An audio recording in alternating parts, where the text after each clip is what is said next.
Hi అండి, అందరికీ నమస్తే. నేను మీ సరిత. ఇవాల్టి వీడియోలో సింపుల్ అండ్ హెవీ డిజైన్ ఉంటుందండి. సింపుల్ శారీస్కి ఇలాంటి డిజైన్ అయితే చాలా లుక్ వస్తుందండి. వీడియోని ఎక్కడ స్కిప్ చేయకుండా చూడండి, అయితేనే మీకు క్లియర్గా అర్థమవుతుంది. అండ్ వీడియోలోకి వెళ్ళే ముందు కొత్తగా నా ఛానల్ని చూస్తున్నట్టయితే సబ్స్క్రైబ్ చేసి పక్కనే ఉన్న బెల్ ఐకాన్ని ఆల్ అని క్లిక్ చేయండి. నేను చేసే వీడియోస్ మీకు నోటిఫికేషన్గా వస్తుంది. ఇక్కడ వచ్చేసి నేను డైలీ వేర్ శారీ తీసుకున్నానండి. సో ఇక్కడ కలర్ కాంబినేషన్తో నేను డిజైన్ మోడల్ అయితే చేయబోతున్నాను. అండ్ ఇలాంటి డిజైన్కి వర్క్ ఉన్న బ్లౌజ్ అయితే సెట్ కాదండి. ఇలా కొంచెం ప్లెయిన్గా ఉండే బ్లౌజ్ అయితే ఇలాంటి డిజైన్లకు చాలా బాగా సెట్ అవుతుంది. ఇక్కడ నేను lining and main fabric already cut చేసి పెట్టాను. అండ్ ఇక్కడ నేను బ్లౌజ్కి నార్మల్ రౌండ్ నెక్కే పెట్టాను. ఈ డిజైన్కి బోట్ నెక్ కూడా సెట్ అవుతుందండి. సో అలా కూడా తీసుకోవచ్చు. ఇక్కడైతే నేను నార్మల్ రౌండ్ నెక్ తీసుకున్నాను. అండ్ ఇక్కడ వచ్చేసి నేను డిజైన్ కానీ క్యాన్వాస్ పేపర్ తీసుకున్నానండి. సో ఇక్కడ వెడల్పు అండ్ పొడుగు అనేది ఏ విధంగా తీసుకోవాలనేది మనం నెక్ డిజైన్ని బట్టి ఉంటుందండి. సో ఇక్కడ వచ్చేసి నేను మన ఫుల్ షోల్డర్కి డబల్ తీసుకున్నానండి. వెడల్పు వచ్చేసి ఇక్కడ ఈ క్యాన్వా పేపర్ని ఈ విధంగా ఫోల్డింగ్ చేసుకొని దీని మీద మనం నెక్ డిజైన్ అనేది తీసుకోవాలి. ఇక్కడ వచ్చేసి క్యాన్వా పేపర్ అనేది ఫోల్డింగ్ సైడ్ తీసుకోవాలి. ఇక్కడ మనం కట్ చేసుకున్న లైనింగ్ పీస్ను ఈ విధంగా పెట్టేసి నెక్ రౌండ్ అయితే డ్రా చేసుకోవాలి. ఇక్కడ మీరు ఏ డిజైన్ తీసుకున్నా ఈ విధంగానే తీసుకోవాలండి. ఇక్కడ వన్ సైడ్ మార్క్ చేశాను కదా, సో అది ఇంకో సైడ్ కూడా రావడానికి ఈ విధంగా ఫోల్డింగ్ చేసి ఇక్కడ ఈ విధంగా రఫ్ చేస్తే కనుక ఇంకో సైడ్ కూడా ఈ మార్జిన్ అనేది పడుతుందండి. సో ఈ విధంగా లైట్గా కనిపిస్తుంది కదా, దీని మీద నుంచి మనం మార్కర్తో ఈ విధంగా డ్రా చేసుకోవాలి. నెక్స్ట్ వచ్చేసి నెక్ డిజైన్ కోసం ఈ విధంగా ఫోల్డింగ్ చేసుకొని ఇక్కడ మనం నెక్ రౌండ్ తీసుకున్నాం కదా, అక్కడ నుంచి 0.7కి ఈ విధంగా మార్క్ చేసుకోవాలి. ఇక్కడ వచ్చేసి 0.7 కన్నా ఎక్కువ అసలు తీసుకోవద్దండి. అవసరమైతే 0.5 తీసుకోవచ్చు. ఇక్కడ డ్రా చేసుకున్న డాట్స్ను ఈ విధంగా అయితే లైన్ అనేది గీసుకోవాలి. నెక్స్ట్ వచ్చేసి ఇక్కడ సెకండ్ లైన్ తీసుకున్నాం కదా, అక్కడ నుంచి 1.5 ఇంచెస్కి మార్క్ చేసుకోవాలి. ఇక్కడ 1.5 ఇంచెస్ కన్నా తక్కువ తీసుకున్నా ఎక్కువ తీసుకున్నా నెక్ డిజైన్ అనేది అంత లుక్ రాదండి. సో ఈ విధంగా ఎండింగ్ వరకు 1.5 ఇంచెస్కి మార్కింగ్ చేసుకోవాలి. ఇక్కడ మార్క్ చేసుకున్న డాట్ని ఈ విధంగా అయితే రౌండ్ అనేది తీసుకోవాలి. నెక్స్ట్ వచ్చేసి డిజైన్ డ్రా చేసుకోవడం కోసం నేను ఇక్కడ ఒక చిన్న పేపర్ తీసుకొని ఈ విధంగా అయితే ఫోల్డింగ్ చేసుకున్నాను. అండ్ వెడల్పు చూస్తే కనుక ఇక్కడ 0.7 తీసుకున్నాను. అండ్ ఇక్కడ లెంత్ వచ్చేసి ఇక్కడ ఫోల్డింగ్ సైడ్ తీసుకోవాలి, 1.5 ఇంచెస్ తీసుకుంటున్నాను. నెక్స్ట్ వచ్చేసి ఈ డాట్ నుంచి ఈ డాట్ వరకు లైన్ అనేది డ్రా చేసుకోవాలి. ఇక్కడ లైన్ డ్రా చేశాను కదా, ఈ విధంగా అయితే కట్ చేసుకోవాలి. ఇక్కడ ఓపెన్ చేసి చూస్తే ట్రయాంగిల్ షేప్లో వస్తుందండి. ఇక్కడ వచ్చేసి డిజైన్ డ్రా చేసేటప్పుడు కన్ఫ్యూజ్ కాకూడదని నేను ఈ విధంగా అయితే మార్కింగ్ చేసుకుంటున్నాను. నెక్స్ట్ వచ్చేసి ఇక్కడ మిడిల్ నుంచి నేను డిజైన్ డ్రా చేసుకుంటున్నాను.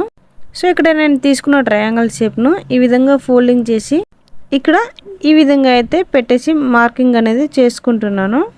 నెక్స్ట్ వచ్చేసి ట్రయాంగిల్ షేప్ను ఈ విధంగా పెట్టి డ్రా చేసుకోవాలి. ఇక్కడ మార్కింగ్ చేసుకున్నాం కదా ట్రయాంగిల్ షేప్లో, ఇది ఒకసారి పైకని ఒకసారి కిందికని ఈ విధంగా తీసుకోవాలండి. ఇందులో కన్ఫ్యూజ్ ఏం లేదండి, ఒక్కసారి లేదా 2 సార్లు చూస్తే మనకు అర్థమైపోతుంది. అండ్ ఇక్కడ రౌండ్ తిరిగే దగ్గర మనకు స్పేస్ అనేది కరెక్ట్ రాదండి. సో మనం స్టిచ్చింగ్లో సరి చేసుకోవచ్చు. ఇక్కడ వచ్చేసి నెక్ మొత్తం ఈ విధంగా అయితే డ్రా చేసుకోవాలి. నెక్స్ట్ వచ్చేసి ఇక్కడ నుంచి ఒక 1/2 ఇంచ్ కని చూసుకొని మిగతావి ఎక్స్ట్రా ఉన్న పేపర్ను కట్ చేసుకోవాలి. నెక్స్ట్ వచ్చేసి ఇక్కడ మనం మార్కింగ్ చేసుకున్నాం కదా, సో ఈ ట్రయాంగిల్ షేప్ను ఇక్కడ కట్ చేసుకోవాలండి.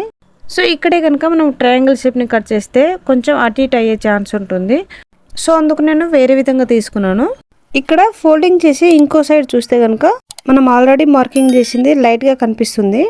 సో దాని మీద నుంచి ఈ విధంగా డ్రా చేసుకోవాలి. అండ్ ఇక్కడ ఒక ట్రయాంగిల్కి ఇంకో ట్రయాంగిల్కి మధ్య 0.5 ఇంచెస్ గ్యాప్ ఉండేలా చూసుకోవాలి. సో ఇటు సైడ్ కూడా ఈ విధంగా డిజైన్ అయితే డ్రా చేసుకున్నాను. ఈ లైన్ వచ్చేసి ఇక్కడ నేను 0.7 ఇంచెస్ తీసుకున్నాను కదా, సో ఆ లైన్ అండి. ఇక్కడ ఓపెన్ చేసి చూస్తే మనకు రౌండ్ నెక్ డిజైన్ ఈ విధంగా అయితే వస్తుంది. ఈ విధంగా డ్రా చేసుకున్న తర్వాత కూడా మనం ట్రయాంగిల్ అనేది ఇక్కడ కూడా కట్ చేసుకోవచ్చు అండి. కాకుంటే ఇక్కడ మనకు టైం వేస్ట్ అనేది అవుతుంది. సో అందుకని స్టిచ్చింగ్ చేసేటప్పుడు నేను ఒకటేసారి కట్ చేస్తానండి, టైం వేస్ట్ కాకుండా. ఇప్పుడు వచ్చేసి ఈ విధంగా ఫోల్డింగ్ చేసుకొని ఇక్కడ నేను గ్రీన్ క్లాత్ తీసుకుంటున్నాను. సో దీన్ని ఈ విధంగా ఫోల్డింగ్ చేసుకుంటున్నాను. ఈ క్లాత్ వచ్చేసి నేను సపరేట్గానే తీసుకున్నాను. ఈ క్యాన్వా పేపర్ని ఈ విధంగా పెట్టేసి చుట్టూ కూడా మార్కింగ్ చేసుకుంటున్నాను. అండ్ ఇక్కడ డ్రా చేసుకున్న దగ్గర నుంచి ఒక హాఫ్ ఇంచ్ కానీ ఇంకో లైన్ కూడా ఈ విధంగా డ్రా చేశాను. ఇది ఎందుకంటే ఫోల్డింగ్ కోసం అండి. ఇక్కడ వచ్చేసి లైన్ డ్రా చేసుకున్నాను కదా, అక్కడ నుంచి అయితే ఈ విధంగా కటింగ్ అనేది చేసుకోవాలి. నెక్స్ట్ వచ్చేసి ఇక్కడ లైనింగ్ పీస్ కట్ చేసుకున్నాం కదా బ్యాక్ పార్ట్ది, అదే విధంగా పెట్టేసి ఇక్కడ క్యాన్వా పేపర్ మెరుస్తూ ఉంటుందండి ఒక సైడు. సో అది లైనింగ్ వైపు ఈ విధంగా పెట్టేసి ఐరన్ చేసుకోవాలి. ఐరన్ చేసుకుంటే కనుక క్యాన్వా పేపర్ అనేది లైనింగ్కి ఈ విధంగా స్టిక్ అయిపోతుందండి. సో ఇప్పుడు వచ్చేసి బ్యాక్ సైడ్ ఈ విధంగా టర్న్ చేసుకొని మన బ్లౌజ్ పీస్ని ఈ విధంగా పెట్టేసి చుట్టూ కూడా స్టిచ్చింగ్ అనేది చేసుకోవాలి. చుట్టూ స్టిచ్చింగ్ ఈ విధంగా చేసుకున్న తర్వాత ఇక్కడ నెక్ దగ్గర ఈ విధంగా అయితే కట్ చేసుకోవాలి. అలాగే చుట్టూ కూడా ఏమైనా ఎక్స్ట్రా క్లాత్ ఉంటే కట్ చేసుకోవాలి. ఇక్కడ వచ్చేసి మనం బ్లౌజ్ కట్ చేసిన తర్వాత ఎక్స్ట్రా పీసులు ఉంటాయి కదండి, అవి తీసుకున్నాను. ఇక్కడ లైనింగ్ ప్లేస్లో పైపింగ్గా యూజ్ చేయాలంటే మీరు వేరే కలర్ కూడా తీసుకోవచ్చు. ఇక్కడ వచ్చేసి నాకు ట్రయాంగిల్కి సరిపడేలా ఉండాలి అండ్ ఎక్స్ట్రా క్లాత్ ఉండేలా చూసుకోవాలి. ఇక్కడ డ్రా చేసుకున్న లైన్ మీద నుంచి స్టిచ్చింగ్ అయితే ఈ విధంగా చేసుకోవాలి. సో ఇక్కడ మీకు చిన్న చిన్న క్లాతులు ఉన్నా సరే ఒక్కొక్క ట్రయాంగిల్ కూడా స్టిచ్చింగ్ చేసుకోవచ్చండి. జనరల్గా ఈ డిజైన్ కోసం నేను బొటిక్లో అడిగానండి. వితౌట్ లైనింగ్ 400 చెప్పారు, విత్ లైనింగ్ 450 చెప్పారు. ఎందుకు అంత రేటు అంటే ఇందాక నేను గ్రీన్ క్లాత్ తీసుకున్నాను కదా, ఆ క్లాత్కి వచ్చేసి రేట్ ఎక్కువ అని చెప్పారు. నిజానికి ఆ క్లాత్ నాకు యూజ్ అయింది ఒక ½ మీటర్ కూడా కాలేదండి. ½ మీటర్ వచ్చేసి 70 రూపీస్ పడ్డది. ఇక్కడ నేను లైనింగ్ తీసుకున్నాను కదా, అది ఎంతవరకు ఉందో అంతవరకు ఈ విధంగా అయితే స్టిచ్చింగ్ చేసేసాను. సో మనకు బ్యాక్ సైడ్ అయితే ఈ విధంగా వస్తుందండి. అండ్ ఇక్కడ వచ్చేసి ట్రయాంగిల్ షేప్ ఉంది కదా, దీన్ని ఈ విధంగా పట్టుకొని ఫోల్డింగ్ చేసి చిన్న కట్ అయితే పెట్టుకోవాలి ఇక్కడ. అండ్ 3 కార్నర్స్ ఉంటాయి కదా, 3 కార్నర్స్కి ఈ విధంగా అయితే చివరి వరకు కట్స్ అయితే పెట్టుకోవాలి. అండ్ ఇక్కడ సైడ్కి ఎక్స్ట్రా క్లాత్ ఉంటుంది కదా, అది వచ్చేసి కట్ చేసేసి అండ్ ఇక్కడ వచ్చేసి ఒక ట్రయాంగిల్కి మరొక ట్రయాంగిల్కి స్పేస్ అయితే ఉంది కదా, ఇక్కడ మనం అటాచ్ చేసుకున్న లైన్ మాత్రమే కట్ చేసుకోవాలి. అలాగే ఈ ట్రయాంగిల్ చుట్టూ ఒక ½ ఇంచు క్లాత్ వదిలేసి మిగతాదంతా కట్ చేసేసేయాలి. ఇక్కడ వచ్చేసి ఒక ట్రయాంగిల్కి మరొక ట్రయాంగిల్కి అటాచ్ చేసి ఉంటుంది కదా, సో ఈ విధంగా అన్నీ కూడా కట్ చేసేసేయాలి. నెక్స్ట్ వచ్చేసి ఇక్కడ ట్రయాంగిల్ ఉంటుంది కదా, సో దీన్ని ఈ విధంగా ఫోల్డింగ్ చేసి ఇక్కడ ఒక చిన్న కట్ అయితే పెట్టుకోవాలి. ఇప్పుడు వచ్చేసి 3 కార్నర్స్ ఉంటుంది కదా, చివరి వరకు ఈ విధంగా అయితే కట్స్ పెట్టుకోవాలి. ఈ కట్స్ అనేది చివరి వరకు రావాలండి, లేకుంటే మనం రివర్స్ చేసేటప్పుడు కార్నర్ దగ్గర ఫోల్డింగ్ అనేది కరెక్ట్ రాదు. సో ఈ విధంగా ప్రతిదీ కూడా కట్ చేసుకోవాలండి. నెక్స్ట్ వచ్చేసి ఈ క్లాత్ను ఈ విధంగా రివర్స్ చేసుకోవాలి. అండ్ ఇక్కడ పైపింగ్ చేసుకోవాలి అనుకుంటే ఈ క్లాత్ బదులు పైపింగ్ క్లాత్ యూజ్ చేస్తే సరిపోతుంది. ఇక్కడ వచ్చేసి పైపింగ్ చేయట్లేదు కాబట్టి ఈ లైనింగ్ క్లాత్ను బ్యాక్ సైడ్ లాగుతూ రివర్స్ చేసుకోవాలి. లేదు అంటే లైనింగ్ బయటికి కనిపిస్తూ షేప్ అనేది కరెక్ట్ రాదండి. ఈ విధంగా లైనింగ్ను సెట్ చేసుకుంటూ పైనుంచి ఒక స్టిచ్ అనేది చేసుకోవాలి. అలవాటు లేని వాళ్ళకు ఫస్ట్ 1, 2 రివర్స్ చేయడానికి కొంచెం కష్టమవుతుందండి, తర్వాత వచ్చేసి ఈజీగా రివర్స్ చేయగలుగుతారు.